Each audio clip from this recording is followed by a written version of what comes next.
Omwana ategekeddwa akabaka ak'emyaka omwenda akewunyisiza abantu yekiza Kenneth mutabani wa Ssaalongo Tibanyenda Kenneth ow'e Kasasa Kalambi ku lw'Emityana.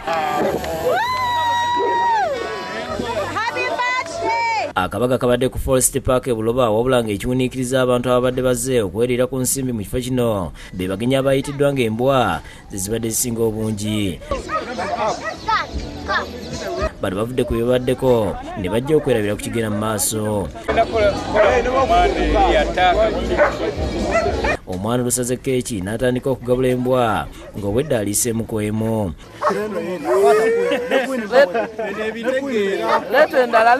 Ategeeza nti embwa ze zisinga okuba mikwano gye kuba neesimbo ng'ensonga lwaki yasabye kitaawe azireete ekkabaga ke. Esobola okuyamba kati oba ogenda omuntu omuguzi n'akuyamba esobola okulaga mbu nno naye okambwe.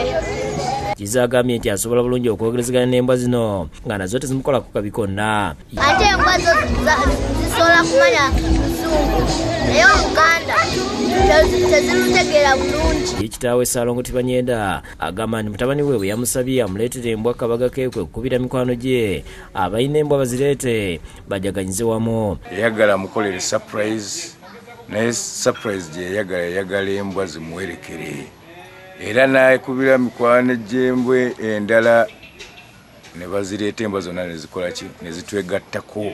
Abamu ku bantu abaddewo beewunyiza akabaga kano nga bagamba nti babadde tebakirabangako.